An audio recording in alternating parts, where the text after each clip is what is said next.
question number 8. On what date will rupee 1950 lent on 5th Jan 2011 amount to rupee 2125 and 50 paise at 5% per annum simple interest. तो जो given है सबसे पहले हम लिखते हैं, बोला है will this much money, that means ये हमें प्रिंसिपल दे दिया है 1950. सबसे पहले हमने ये लिखा है amount to rupee, that means ये अमाउंट हमारे पास आ गया है रुपी 2125 एंड 50 पैसे. जब भी हमारे पास प्रिंसिपल और अमाउंट आ जाता है, सबसे पहला काम होता है कि इंटरेस्ट निकाला जाए. इंटरेस्ट होता है अमाउंट माइनस प्रिंसिपल. तो माइनस कर रहे हैं 2125.50 माइनस 1950 को सॉल्व करते हैं. नीचे डेसिमल लिख के सॉल्व होता है. तो 5 minus 0 is 5, 12 minus 5 will be 7, 10 minus 9 1. So हमारे पास इंटरेस्ट आ रहा है रुपी 175 एंड 50 पैसे. फर्दर रीड करते हैं एट 5%.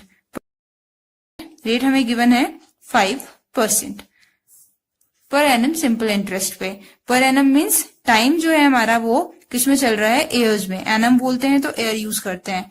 बोला है अगर इतना रुपी इतना अमाउंट कर रहा है 5% पर एनम पे, और कब से स्टार्ट हुआ है, 5th of Jan से स्टार्ट किया गया है 2011 में, तो कितने टाइम बाद वो इतना अमाउंट बनाएगा.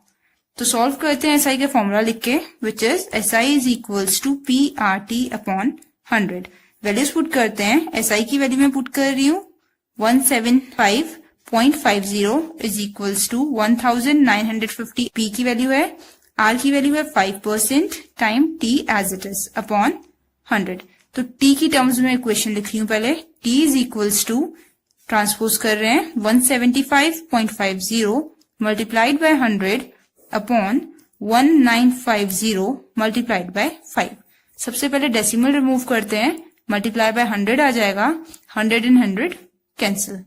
अब 5 से कैंसिल करते हैं. 5 1 time, 5 3 time 15, 5 5 time 25, 5 1 time 5, and ये 0 और ये 0 अगेन कैंसिल. अब हमारे पास आ गया 351 एंड 195. 3 का डिविजिबिलिटी रूल लगा रही हूं मैं. 5 प्लस 3 8 प्लस 1 9, ये 3 से हो जाएगा. 9 प्लस 1 10 एंड 15, ये भी 3 के टेबल में आता है. दोनों 3 से हो रहे हैं. 3 6 time 18, 3 5 times, 3 1 time, 3 1 time and 7 time. Again 65 and 117, ये दोनों 13 के मल्टीपल होते हैं. 13 5 time and 13 9 times. So time हमारे पास अभी आ रहा है 9/5 years. इसे फर्दर लिख सकते हैं 5 1 टाइम 5 प्लस 4 9, यानी 1 एंड 4/5 years. हमें डेट दी हुई थी 5/1/2011.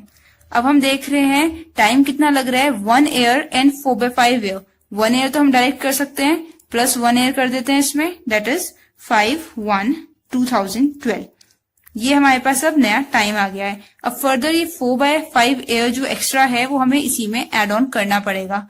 तो 4/5 year पहले मैं इसे चेंज कर रही हूँ डेज में. डायरेक्ट हम बता नहीं सकते कि 5th Jan के बाद 4/5 years कितने होंगे, तो डेज में चेंज करते हैं.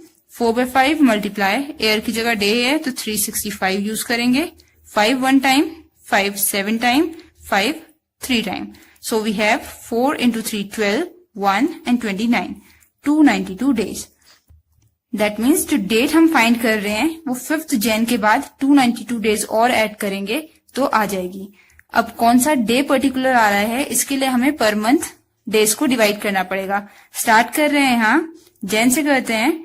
5 डेज तक तो हो गया है, अब 6 से काउंट करना है, इसलिए मैं इसमें लिख रही हूँ 31 minus 5. ये फर्स्ट 5 डेज हटा दिए.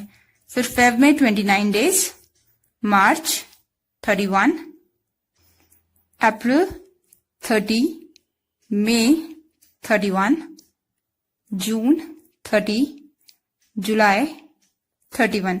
देखते हैं हमारे पास कितने डेज हुए हैं. 292 डेज बोला है, तो 30, 60, 90, 120, 150, 150 एंड 20, 20, 190. दैट मीन्स अभी और आगे जाएगा. जुलाई के बाद मैं ले रही हूँ अगस्त, सितंबर, यहाँ भी 31 डेज, यहाँ 30 डेज, अक्टूबर, अब एक और बार टोटल करते हैं। हमारे पास आ गए 31 माइनस 5 दैट इज 26 डेज। तो 30 प्लस 30 60 प्लस 30 90 120 150 180 210। इसे अभी 30 अगर मान ले तो 240 हो रहा है, प्लस 26 इसका है तो 240 प्लस 20 266 266 267 268 269।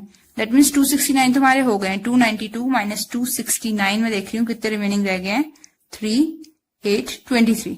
तो अक्टूबर में हमें लेने पड़ेंगे 23। तो आंसर हमारा होगा मंथ अक्टूबर का 23rd day. That means our answer is 23rd of October and year लिया है 2012। फेब में 29 डेज इसीलिए लिए हैं क्योंकि हमने लीप ईयर लिया है, यहां से लीप ईयर ऐड हो गया था। So final answer is this.